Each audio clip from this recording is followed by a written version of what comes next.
for semi-parametric efficiency of experimental design. Please.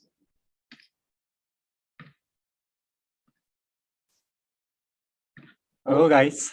I'm sorry not being there physically, but I'm very happy to be able to give this presentation on a necessary condition of efficient design of a statistical experiment. First, let me briefly explain what kind of problem I solved. In social sciences and related fields, we often frequently do this kind of randomized survey experiment. For example, suppose that the firm developed some new products like a new iPhone, and the firm wants to know the optimal level of the price to maximize their profit. In order to do that, they need to know the distribution of the willingness to pay to these goods. The willingness to pay is the maximum amount of the price the consumer gonna accept to buy the good. To estimate the distribution of the willingness to pay, a researcher frequently does this kind of experiment. She asks a computer if she wants to buy the product at the price X, and this X is randomly chosen. And consumer gonna say yes if her willingness to pay is greater than the offered price, or no if her willingness to pay is not that high and less than the offered price X. The researcher gonna ask a bunch of people with various bid prices and gonna observe different responses according to a person and offered prices, right?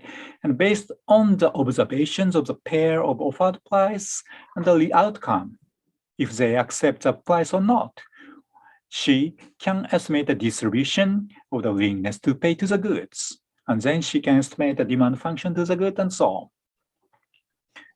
The problem to be solved here is what kind of prices should be offered?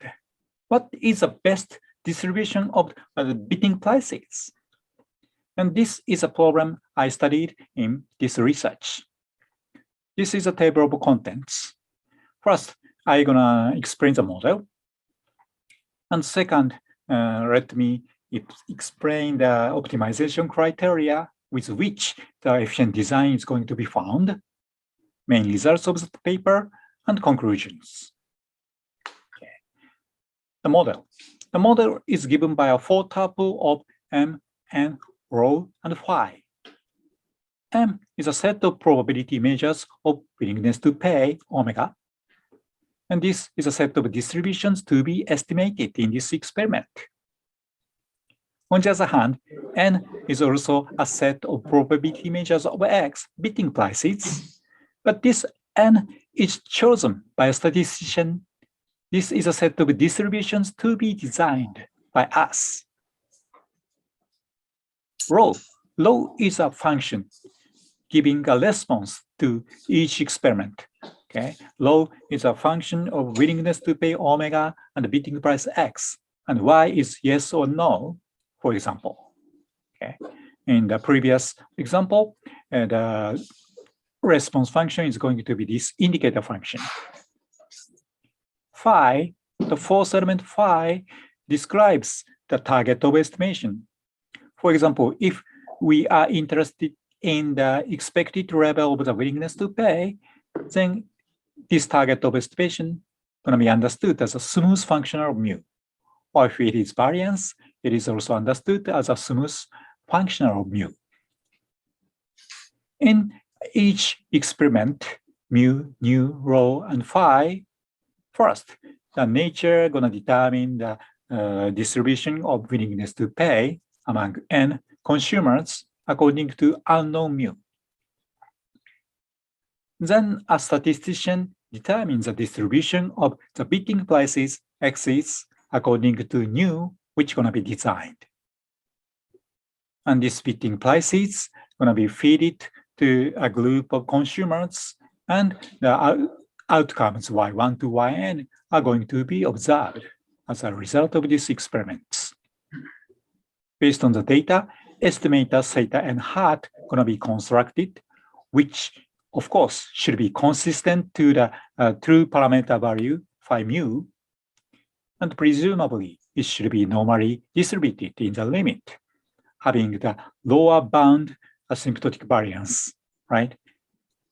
This is going to be attained by employing the efficient, semiparametrically efficient estimators theta and hat. And this is a target of minimization in the design. This lower bound should be minimized according to nu. And the minimizer nu is called an efficient design in this experiment. This is a problem I want to solve.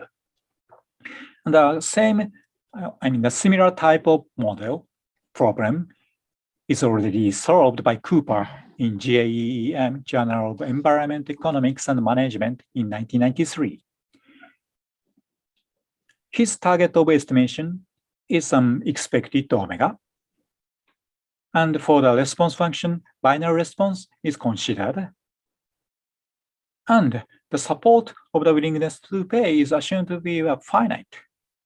On the other hand, in my work, the target of estimation could be any arbitrary smooth function.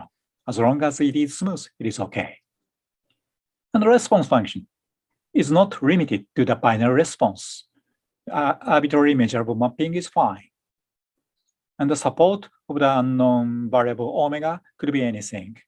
Could be any infinite dimensional spaces as long as on which the probability measure is defined. Now, the optimization criteria of the efficient design going to be explained. And the hardest part of this computation is to compute the lower bound of the estimators asymptotic variance. And to solve this problem, I applied a differentiability theorem by van der Waals in 1992. And how to find out the lower bound going to be decomposed into the following 5 steps according to the van der Waals. First, we need to specify parameter set. In our case, the parameter set is a set of unknown probability distributions mu. Okay, and we can imagine the sphere of the unit ball with radius 1, and each point shows the square root of the densities, right? And on each point of the unit ball sphere, we can construct the tangent space T mu m. And this tangent space is constructed in the following way. This is a very standard way to construct the tangent space. First, we choose an arbitrary smooth one-dimensional submodel, mu t. And this mu t has a tangent vector mu dot. It is a squared integrable function satisfying this condition. Limit t goes to 0 of this squared is equal to 0. So in other words, this mu t is differentiable in quadratic mean. And mu dot is called a tangent vector of this one-dimensional submodel. Tangent space or tangent set is defined as a set of these mu dot. Then we can prove that the tangent set is equal to a set of square integrable functions whose integral value is always equal to 0. The second step is to construct a model set. The model set is a set of distributions of the experiment outcome, a pair of x and y. It is defined as a distribution of x and y at specific parameter value mu and design nu. And we use the symbol rho nu mu to describe the probability of x and y. And in more explicitly, rho nu mu is going to be shown as given in this slide for each measurable set A. The model set is just a set of these probability distributions of x and y over the parameter set M, but this new is chosen by ourselves and fixed at something point new. So new is not the target of estimation. Now we can compute the tangent set of this model set in the same way as follows. First, as previous way, we imagine the one-dimensional smooth path on M. Then we can find some beta satisfying this integration condition. So again, this is a definition of the differentiability in quadratic mean. And the first derivative beta is understood as a tangent vector of this model set. Tangent set T rho nu mu, rho nu is given as a set of these beta. And on this set, we can introduce an inner product, the Fisher information inner product, in this usual way. And also, we can define a square operator, D rho nu at mu, which maps a tangent vector of a one-dimensional path into a tangent vector beta of the model set and of the model. This square operator is a linear continuous mapping between two tangent spaces, tangent sets. And also we can compute its adjoint, which maps, which is also a linear and continuous mapping between two tangent spaces. It is easy to prove that the square operator is nothing but a conditional expectation operator. And its adjoint is also another conditional expectation operator. Okay. The fourth step to find out the lower bound is to differentiate the functional phi, which describes the target of estimation. Again, we use the smooth one-dimensional path on the model set and compute usual time differentiation of the parameter functional phi. And the result is going to be the value of linear continuous operator phi prime at mu evaluated at the tangent vector mu dot, the tangent vector of this one-dimensional one-parameter submodel. By the Leibniz representation theorem, this outcome of differentiation is shown as an inner product between the gradient function, partial differentiation of phi, partial phi, and mu dot, where this gradient function, partial phi, is assumed to be a member of the tangent set T mu m. Okay. And the final step to compute a lower bound is to solve the square equation. The square equation relates the gradient of the functional phi and the outcome of the adjoint of the square operator, the rho asterisk. And this beta is a solution of this square equation, and beta should be a member of the tangent set of the model space, the model set, sorry.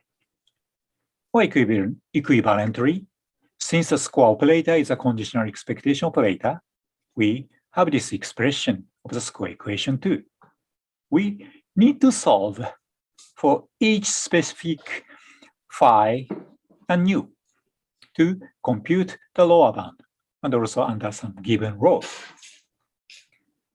And by van der Waals, according to the van der Waals, the lower semiparametric lower bound to estimate phi mu is equal to the integral of the squared of beta. Beta is a solution to the square equation. And this is to be minimized in the efficient design. Efficient design is defined as a minimizer nu asterisk. It is an argument of lower bound given as this integration. Okay, so far so good. I hope so. Now let me show the main theorem of my work. it is a necessary condition of optimization of the efficient design. It is just a necessary condition. If a new asterisk is an efficient design of the bidding price distribution, then this conditional expectation, conditioned on X, needs to be a constant over X. This is a necessary condition. And the intuition behind this condition is easy to be shown by this slide, because the lower bound is nothing but an unconditional expectation of beta squared, right? Beta is a solution to the score equation. By the law of iterated expectations, we have this, or this integration. And according to my result, this conditional expectation needs to be constant if this lower bound is minimized according to nu. And if this is constant, then the small perturbation in nu wouldn't change the lower bound anymore, right? If this integrand is constant, nothing happens if nu is slightly changed. So this condition must be satisfied if lower bound is minimized. That's it. It's so easy. And for example, in the binary response case, where the response function is this indicator function, and if the parameter of interest is given in this linear integral form, then the gradient function is this k prime minus expected k prime. And the solution to the score equation is given by this. Okay. Therefore, the necessary condition is satisfied if this k prime squared times this complicated thing is always constant for any x. And by solving this condition, we can find the candidate, because it is a necessary condition, a candidate of the efficient design in this density form, which is equal to the normalizing constant times k prime times square root of the cumulative function of unknown omega evaluated at x. That's it. So we have this explicit form of the efficient design for this binary response randomized survey model, survey experiment.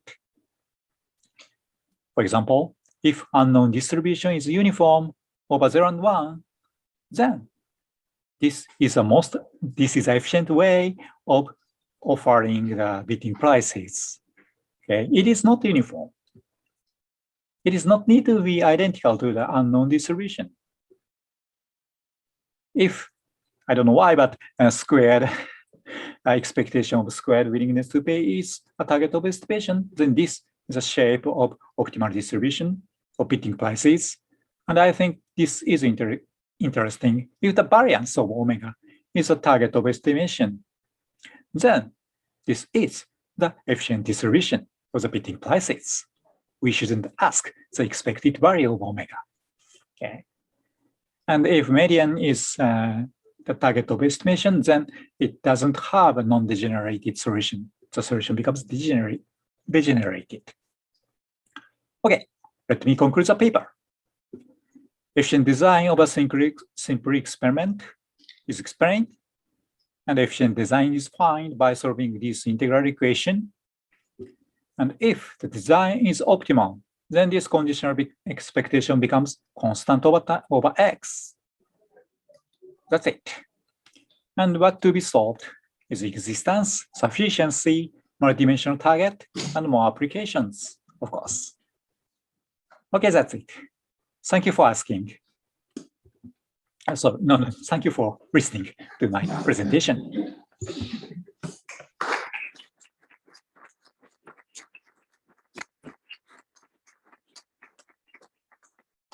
Okay, thank you for the very interesting presentation. Is there any question among the audience here? Is the speaker online? Okay. No questions on the discussion. So I have a question.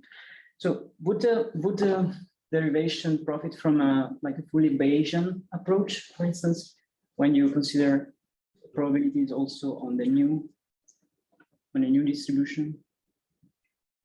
And the second question is, would it be possible to define like a dynamics to this model so that you can look at how, you know, one layer vary and then how the new distribution or derivative in X varies with respect to the variation of the market, let's say. Okay, thank you for asking questions. I'm not sure if I correctly understand your questions, but what I have in my mind is not the Bayesian structure, okay? But to find out the optimal distribution, we need to know mu, unknown mu, right? So usually in social sciences, we did previous pilot studies to have some previous belief on mu, right? So I'm thinking to use this pilot study result mu to construct a quasi-optimal design in the real study. So I'm not sure if I'm answering your question. And I'm also thinking about the second question. It is very interesting if I could find out a dynamical process which continuously and updating the belief for each outcome is obtained. And I really want to solve that question, but I have no solution so far. Okay, thank you very much. I think we can continue because we are very short in time. Is it a very short question? Okay. I will move straight next. Hello, Human. So the lower bound, is it not just the Kramer-Rao lower bound? Did you hear that? Yes, it is. It is same. It becomes equivalent as a Kramer-Rao lower bound. Yes. Right. Okay, but you're just trying to find it in a numerical way. That's what you were going for. Right. Okay. Nice. Thank you. Thank you. So sorry, it's very interesting, but we have to move on. So Jesse.